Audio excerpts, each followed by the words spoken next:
Hi ಎಲ್ರಿಗೂ ನಮಸ್ಕಾರ. Welcome back to my YouTube channel. ಯಾರೆಲ್ಲ ವಿಡಿಯೋ ನೋಡ್ತಿದ್ದೀರಾ like, share, comment and subscribe ಆಗಿ. ಖ್ಯಾತ ಕನ್ನಡದ ನಿರೂಪಕಿ ಅಪರ್ಣಾ ಅವರು ಕೊನೆಯುಸಿರು ಎಳೆದಿದ್ದಾರೆ ಮತ್ತು ಕ್ಯಾನ್ಸರ್ ಕಾಯಿಲೆಯಿಂದ ಬಳಲುತ್ತಿದ್ದ ಅವರು ಇಂದು ಮೃತಪಟ್ಟಿದ್ದಾರೆ. ಈ ವಿಚಾರ ತಿಳಿದು ಅಭಿಮಾನಿಗಳಿಗೆ ಶಾಕ್ ಒಂದು ನೀಡಿದ್ದಾರೆ. ಖ್ಯಾತ ನಿರೂಪಕಿ ಅಪರ್ಣಾ ತಮ್ಮ ಬನಶಂಕರಿ ನಿವಾಸದಲ್ಲಿ ಕೊನೆಯುಸಿರು ಎಳೆದಿದ್ದಾರೆ. ಮಸಣದ ಹೂ ಸಿನಿಮಾದಲ್ಲೂ ಅಪರ್ಣಾ ಅವರು ನಟಿಸಿದ್ದರು. 1984ರಲ್ಲಿ ಮಸಣದ ಹೂ ಸಿನಿಮಾ ಕರೆತಂದಿತ್ತು. ಇವರ ನಿರೂಪಣೆ ಶೈಲಿಯೂ ಕೂಡ ತುಂಬ ಎಲ್ಲರಿಗೂ ಇಷ್ಟವಾಗಿತ್ತು. ಚಿತ್ರರಂಗದ ಕಾರ್ಯಕ್ರಮದಲ್ಲಿ ಅಥವಾ ರಾಜಕೀಯ ಕಾರ್ಯಕ್ರಮವಾಗಲಿ ಅಲ್ಲಿ ನಿರೂಪಕಿಯಾಗಿ ಅಪರ್ಣಾ ಅವರು ಇರುತ್ತಿದ್ದರು. ಹಾಗೆ ಅವರು ನಿರೂಪಕಿಯಾಗಿ ಸಿಕ್ಕಾಪಟ್ಟೆ ಹೆಸರನ್ನು ಮಾಡಿದ್ದರು.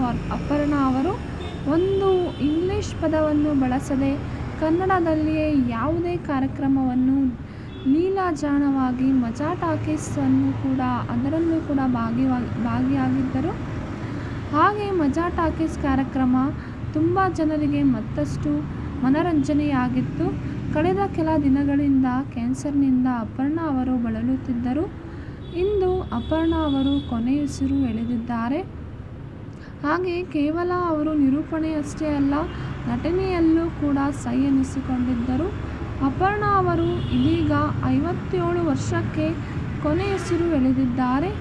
8 ಗಂಟೆಗಳ ಕಾಲ ಸತತವಾಗಿ ನಿರೂಪಣೆ ಮಾಡಿ ಹೆಸರನ್ನು ಕೂಡ ಅವರು ಮಾಡಿದ್ದರು.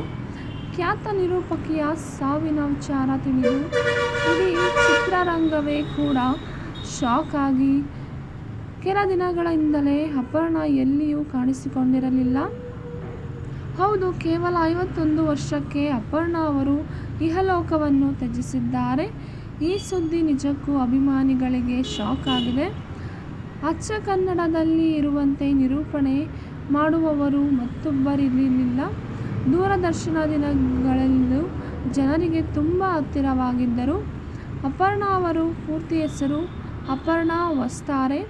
ಇವರಿಗೆ ಒಂದು ನಿರೂಪಣೆ ಶಾಲೆ ತೆರೆಯಬೇಕೆಂಬ ಆಸೆ ಕೂಡ ಇತ್ತು. ಆದರೆ ಇದು ಸಾಧ್ಯವಾಗಲಿಲ್ಲ. ಅಪಾರ ಸಂಖ್ಯೆಯ ಅಭಿಮಾನಿಗಳನ್ನು ಬಿಟ್ಟು ಅಪರ್ಣಾ ಅವರು ಇಹಲೋಕವನ್ನು ತ್ಯಜಿಸಿದ್ದಾರೆ. ಇದರ ಬಗ್ಗೆ ನಿಮ್ಮ ಅಭಿಪ್ರಾಯ, ಅನಿಸಿಕೆಯನ್ನು ಕಮೆಂಟ್ ಮೂಲಕ ತಿಳಿಸಿ. ಹಾಗೆ ನಿಮಗೆ ಈ ವಿಡಿಯೋ ಇಷ್ಟ ಆದಲ್ಲಿ ಓಂ ಶಾಂತಿ ಎಂದು ಕಮೆಂಟ್ ಮಾಡಿ.